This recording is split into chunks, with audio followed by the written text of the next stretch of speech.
Good morning everybody. आज हम फिर हाजिर हैं बीपीएससी शिक्षक भर्ती परीक्षा के सेकेंड शिफ्ट के मैथ्स के क्वेश्चन के सॉल्यूशन के साथ, सटीक आंसर के साथ। आप सभी इस वीडियो में जो भी क्वेश्चन बताए गए हैं उसको ध्यान से देखें, अपने आंसर का मिलान करें। साथ ही ये सभी क्वेश्चंस अंत प्रतियोगिता परीक्षा के लिए भी बहुत इंपॉर्टेंट है। स्टार्ट करते हैं हम। पहला क्वेश्चन सीरीज ई हमारे पास आया था। सीरीज ई का मैथ का पहला क्वेश्चन देखते हैं। हमारा पहला क्वेश्चन है 3/4 का पावर -6 गुने 4/3 का पावर -8 बराबर 3/4 का पावर n। तो n का मान क्या है। यहाँ हम पहले बेस को सेम करेंगे। 4/3 का पावर -8 है तो 3/4 का पावर +8 हो जाएगा। और यहाँ पे देखते हैं कि दोनों गुना में है, इसलिए पावर को जोड़ देंगे तो -6 + 8। और फिर देखिए दोनों तरफ 3/4 है तो n को बराबर कर देंगे तो n का वैल्यू 2 प्राप्त हो जाएगा, जो कि ऑप्शन में नहीं दिया गया है, इसलिए हमारा आंसर ई हो जाएगा, उपर्युक्त में से कोई नहीं। अब देखते हैं दूसरा प्रश्न। दूसरा प्रश्न है 4 इनवर्स + 8 इनवर्स डिवाइडेड बाई 1/3/2 का पावर -2 का सरलीकृत रूप। तो इसे हम सिंप्लीफाई करेंगे, और जैसा कि जानते हैं कि पावर जब माइनस में हो तो उसका रेसिप्रोकल लिख देते हैं और पावर प्लस में हो जाता है। उसी के अकॉर्डिंग इसको सिंप्लीफाई करेंगे, हमें 1/6 प्राप्त होगा। सॉल्यूशन बगल में दिया गया है, तो हमारा ऑप्शन ए जिसका वैल्यू 1/6 है बिल्कुल सही है। अब देखते हैं तीसरा प्रश्न। तीसरा प्रश्न है यदि a/b बराबर 1/2 3/8, b/c बराबर 1/3 5/9 और c/d बराबर 5/6 3/4, तो a/b/c/d का अनुपात क्या होगा। यहाँ पहले हम a/b निकाल लेते हैं। सिंप्लीफाई करने के बाद 4:3 प्राप्त होगा। फिर इसी तरह b/c और c/d भी प्राप्त कर लेते हैं। अब देखिए यहाँ पे पहले वाले और दूसरे वाले अनुपात में b दोनों में सेम है, 3 है, तो a/b/c लिखना हो बहुत ही आसान हो जाएगा, 4:3:5 हो जाएगा। और जब हमें a/b/c/d लिखना है तो दोनों रेशियो में, लास्ट के दोनों रेशियो में देखेंगे a/b/c और c/d में कि 5 और 10 दिया गया है c का मान, तो ऊपर वाले में 2 से गुना करेंगे तो हमें a/b/c/d प्राप्त हो जाएगा, जो कि होगा 8:6:10:9, जो कि हमारे ऑप्शन बी में दिया गया है। अतः हमारा ऑप्शन बी बिल्कुल सही है। अब देखते हैं चौथा प्रश्न। चौथा प्रश्न है सुरेश और शशि एक काम को क्रमशः 11 दिनों और 17 दिनों में पूरा करते हैं। दोनों ने मिलकर काम पूरा करके 5600 पारिश्रमिक प्राप्त किया। पारिश्रमिक में उनके हिस्से हैं क्रमशः। यहाँ पे 11:17 के अनुपात में लोग काम कर रहे हैं, यानी काम करने में जितना ज़्यादा दिन लेंगे पारिश्रमिक में हिस्सा उनका उतना ही कम होगा। तो देखते हैं कि इसका 17:11 के रूप में इनको पारिश्रमिक प्राप्त होगा। दोनों टर्म को जोड़ते हैं 28 आता है, इसलिए सुरेश का हिस्सा हो जाएगा 17/28 गुने 5600 और शशि का हिस्सा हो जाएगा 11/28 गुने 5600। तो 3400 और 2200 हमारा ऑप्शन बी बिल्कुल सही है। देखते हैं पांचवा प्रश्न। ए का वजन बी के वजन का 25% और सी के वजन का 40% है। सी के वजन का कितना प्रतिशत बी के वजन के बराबर है। यहाँ पे हम पहले ए बी और सी तीनों के अनुपात में इसको बदलते हैं, तब जाकर इजी वे में हम इसका जल्द से जल्द मान निकाल पाएंगे। तो यहाँ देखते हैं ए का वजन बी के वजन का 25% है, 25/100, जिसे हम लिख सकते हैं 1/4, यानी ए 1 है तो बी 4 हो जाएगा। इसी तरह यहाँ पे दिया गया है कि सी के वजन का 40% है, यानी 40% को लिखे तो 2/5, यानी ए 2 है तो सी 5 है। अब जब तीनों को एक अनुपात में लिखना है तो दोनों में ए को हम बराबर करेंगे। तो पहले वाले में ए 1 है, दूसरे वाले में ए 2 है, तो ऊपर वाले में 2 से गुना करेंगे, तब हमारा आ जाएगा a/b/c 2:8:5। अब यहाँ पूछ रहा है सी के वजन का कितना, तो b/c गुने 100, तो b है हमारा 8, c है 5, तो 8/5 गुने 100, जो कि हमारा आ जाएगा 160। ऑप्शन ए बिल्कुल सही है। अब देखते हैं छठा प्रश्न। छठा प्रश्न है तांबे के गोले का व्यास 6 सेंटीमीटर है। गोले को पिघलाया जाता है और एक समान वृत्ताकार अनुप्रस्थ काट के लंबे तार में खींचा जाता है। यदि तार की लंबाई 36 सेंटीमीटर है तो इसकी त्रिज्या क्या है? तांबे के गोले को पिघलाकर बेलन के रूप में बदलना है। वृत्ताकार अनुप्रस्थ काट, इसका मतलब हुआ कि बेलन के रूप में हमें बदलना है। तार होगा जो कि बेलन के रूप का होगा। इसकी लंबाई यानी कि ऊंचाई 36 सेंटीमीटर दी गई है, तो त्रिज्या ज्ञात करना है। तो गोले में डायमीटर चूंकि 6 सेंटीमीटर है तो रेडियस 3 सेंटीमीटर हो जाएगा। अब चूंकि दोनों का आयतन सेम रहेगा तो गोला का आयतन होता है 4/3 पाई आर क्यूब और बेलन का होता है पाई आर स्क्वायर एच। यहाँ पे गोले में त्रिज्या दिया गया है 3 सेंटीमीटर और बेलन में एच 36 सेंटीमीटर, और इसी के अकॉर्डिंग हम बेलन का आर निकालेंगे जो कि आ जाएगा 1, और यहाँ पे 1 नहीं दिया गया है इसलिए हमारा ऑप्शन ई बिल्कुल सही हो जाएगा। उपर्युक्त में से कोई नहीं। अब देखते हैं 7वां प्रश्न। दो वृत्त आंतरिक रूप से स्पर्श करते हैं, उनके क्षेत्रफलों का योग 116 पाई सेंटीमीटर स्क्वायर है और उनके केंद्रों के बीच की दूरी 6 सेंटीमीटर है। वृत्तों की त्रिज्याएं क्रमशः। यहाँ दिया गया है उनके केंद्रों के बीच की दूरी 6 सेंटीमीटर है। दोनों वृत्त स्पर्श कर रहे हैं अंदर से। ऑप्शन ए में 16 सेंटीमीटर 10 सेंटीमीटर है, लेकिन दोनों का अगर क्षेत्रफल निकाला जाए तो 256 और 10 का 100 यानी कि 356 पाई आएगा, जो कि हमें यहाँ पे 116 पाई ही दिया गया है। ये ऑप्शन नहीं होगा। ऑप्शन बी में देखें तो 10 और 4 में 6 का तो अंतर है और 10 का स्क्वायर 100 और 4 का स्क्वायर 16, यानी बिल्कुल सही हो जाएगा ऑप्शन बी। ऑप्शन सी भी देख लेते हैं, चूँकि हमारे पास डी ऑप्शन है उपयुक्त में से एक से अधिक, तो हमें दोनों ऑप्शन को देखना होगा, लेकिन नहीं, सी गलत है, इसलिए हमारा ऑप्शन बी बिल्कुल सही है। अब देखते हैं अगला प्रश्न। 8वां प्रश्न है, एक तेज ट्रेन 600 किलोमीटर की यात्रा के लिए धीमी ट्रेन से 3 घंटे कम समय लेती है। यदि धीमी ट्रेन की गति तेज ट्रेन की गति से 10 किलोमीटर प्रति घंटा कम है तो दोनों ट्रेनों की गति है क्रमशः। तेज ट्रेन की गति मान लेते हैं 1 किलोमीटर प्रति घंटा, तो धीमी ट्रेन की गति x - 10 किलोमीटर प्रति घंटा। दोनों समान दूरी यानी 600 किलोमीटर चल रहे हैं, तो धीमी ट्रेन जो समय लेगा और तेज ट्रेन जो समय लेगा दोनों का अंतर 3 हो जाएगा। तो दूरी बटा चाल करके और हम इसे x का मान ज्ञात कर सकते हैं।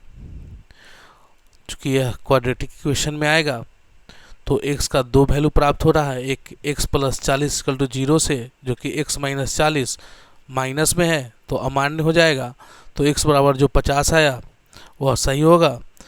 तो तेज ट्रेन जो चलेगा 50 और धीमी ट्रेन 40 किलोमीटर प्रति घंटा के स्पीड से, तो हमारा ऑप्शन ए जिसमें दिया गया है 50 किलोमीटर प्रति घंटा और 40 किलोमीटर प्रति घंटा बिल्कुल सही है। 9वां प्रश्न है, 1/x + 1/y = 8, 1/y + 1/z = 12, 1/z + 1/x = 10 को संतुष्ट करने वाले x का मान है। तो यहाँ पर 3 इक्वेशन दिए गए हैं, 1/x + 1/y = 8, 1/y + 1/z = 12, 1/z + 1/x = 10।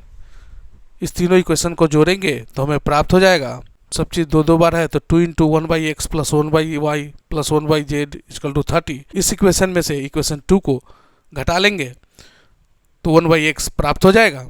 1/x का मान हमें 3 प्राप्त होगा, और जब 1/x 3 है तो x का वैल्यू 1/3 हो जाएगा, जो हमारे ऑप्शन बी में दिया गया है। ऑप्शन बी बिल्कुल सही है। अब देखते हैं अगला प्रश्न। एक राशि में 5 वर्षों में साधारण ब्याज से 50% की वृद्धि होती है, इसी दर से 12,000 का 3 वर्षों बाद चक्रवृद्धि ब्याज क्या होगा? पहले साधारण ब्याज का क्वेश्चन है, उसके बाद इसी में चक्रवृद्धि ब्याज का क्वेश्चन है। तो 5 वर्षों में 50% की वृद्धि होती है, तो अगर मूलधन को 100 रुपया मान लिया जाए तो 50% की वृद्धि होती है, इसलिए अमाउंट हमारा हो जाएगा x + 50% ऑफ x, जो कि आएगा 3/2x। यहाँ से हम SI प्राप्त कर लेंगे x/2 और फिर रेट का फार्मूला होता है SI into 100/P into T, तो 10% आ जाएगा। और अब चूंकि 10% यानी इसी रेट से 12,000 का 3 वर्षों बाद चक्रवृद्धि ब्याज हमें प्राप्त करना है, तो फार्मूला होता है P इंटू 1 प्लस R/100 का power n minus P, compound interest का फार्मूला होता है। इस सूत्र पर P की जगह पर 12,000, R की जगह पर 10 और n की जगह पर 3 रख देंगे तो हमारा मान प्राप्त हो जाएगा, जो कि हो जाएगा 3,972 रुपये। अतः हमारा ऑप्शन ए बिल्कुल सही है। अब देखते हैं 11वां प्रश्न। एक परीक्षा में कुल अभ्यर्थियों का 37.5% छात्राएं थी, छात्रों का 75% तथा छात्राओं का 62% सफल हुए तथा 342 छात्राएं असफल हुई। असफल छात्रों की संख्या थी। कुल छात्र अगर x मान लें तो x का 37.5% छात्राएं थी, जिसका 62.5% सफल हुई। तो असफल 100 में से 62.5% यानी कि 37.5%। तो हम कह सकते हैं x का 37.5% का 37.5% इक्वल टू 342, और यहाँ से हम x का मान निकाल लेंगे जो कि आ जाएगा 2432। अब देखिए कह रहा है कि कुल छात्राएं 37.5 है, तो कुल छात्र 100 माइनस 37.5 यानी 62.5%, और उसके सफल छात्र कितने हैं, तो सफल है 75%, यानी कि असफल कितने हुए, तो 100 माइनस 75% यानी 25%। तो हमें असफल छात्रों की संख्या निकालनी है, तो x का 100 माइनस 37.5% का 100 माइनस 75%, जो कि आ जाएगा 2432 का 125/200 गुने 25/100, और मान निकल जाएगा 380, जो कि हमारे ऑप्शन बी में दिया गया है। ऑप्शन बी बिल्कुल सही है। अब देखते हैं 12वां प्रश्न। -2/3 और 1/2 के बीच में दो संभव परिमेय संख्याएं हैं। बहुत ही साधारण सा प्रश्न है, लेकिन कंफ्यूज करेंगे बहुत लोग। -2/3 1/2 के बीच में क्या है, इसे आप पॉइंट में बदल के भी देख सकते हैं, ऐसे ये सिंपल है, हम ऐसे भी देख सकते हैं। यहाँ पे देखिए 2/6 3/5 दिया गया है पहला ऑप्शन।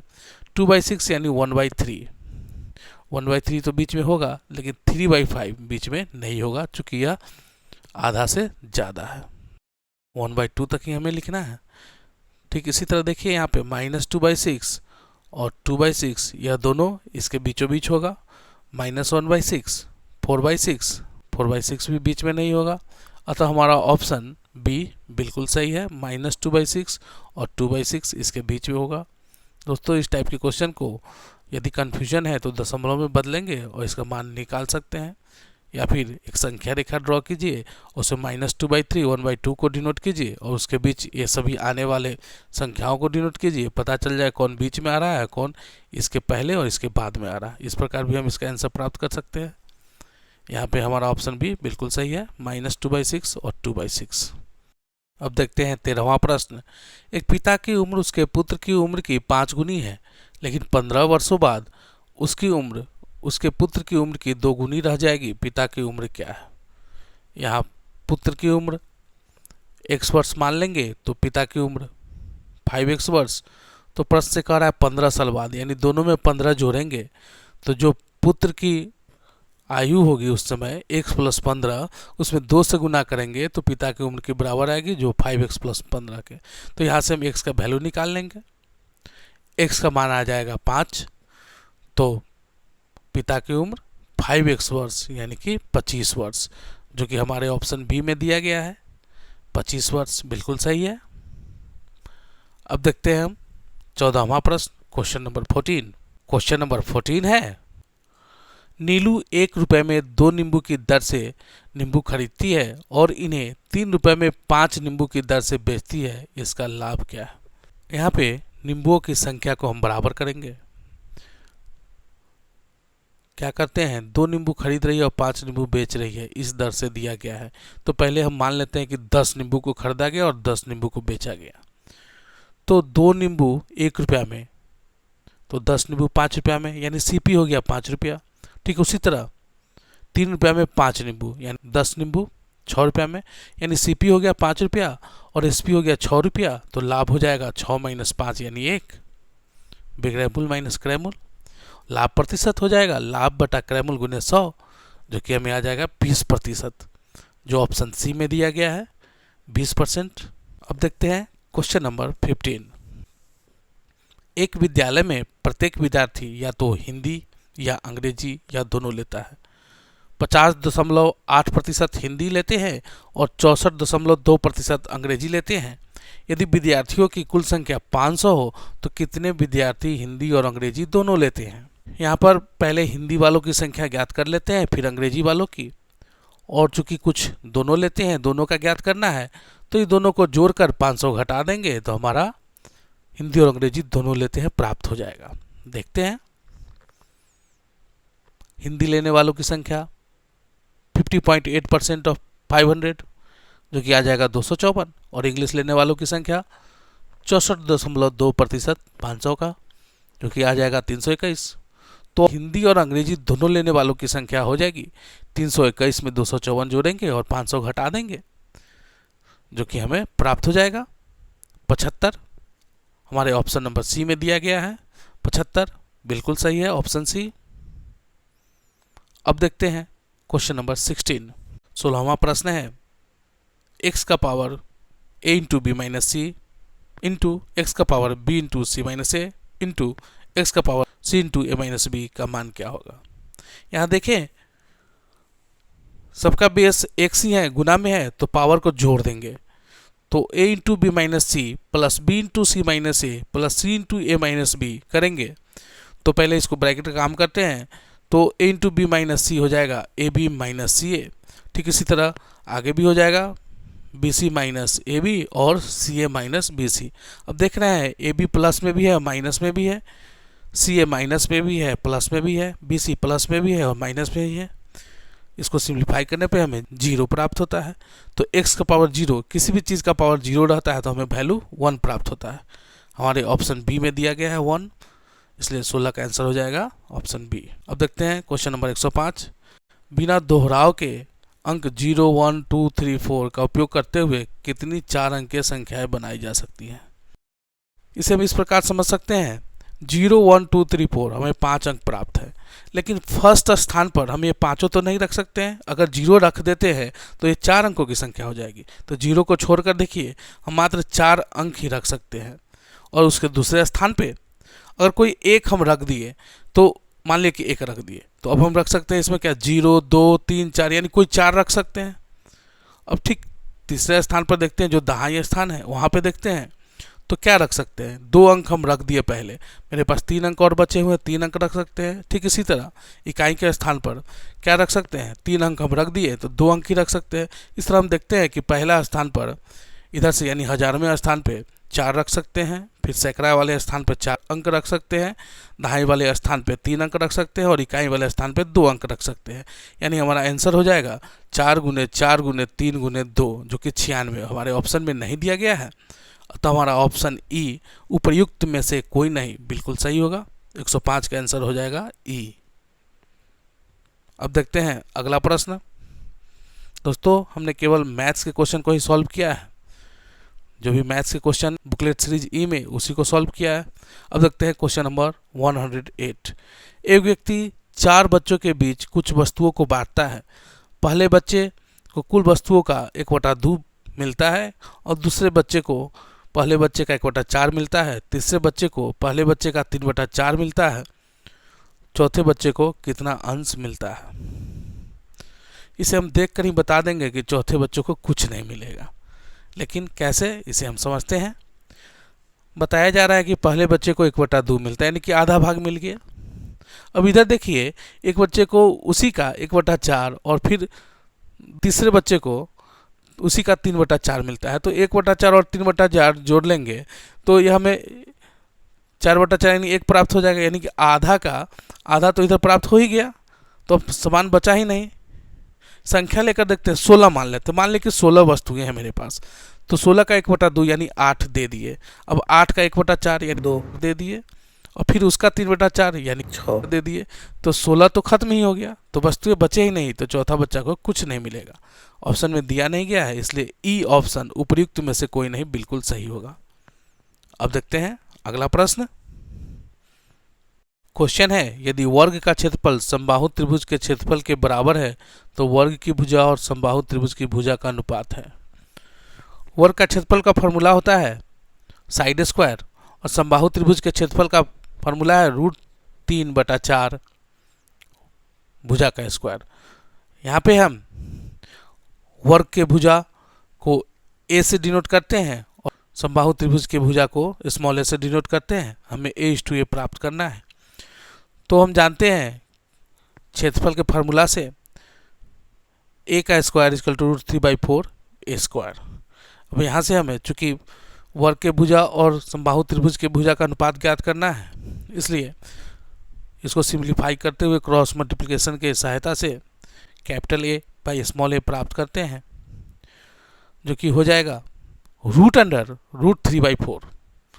4 का रूट तो 2 आ जाएगा, लेकिन √3 का रूट होता नहीं है, यानी √3/2, यानी वर्ग की भुजा और समबाहु त्रिभुज की भुजा का अनुपात हो गया √3/2। हमारे ऑप्शन में नहीं दिया गया है, इसलिए ऑप्शन ई उपयुक्त में से कोई नहीं बिल्कुल सही हो जाएगा। अब देखते हैं अगला प्रश्न, क्वेश्चन नंबर 112।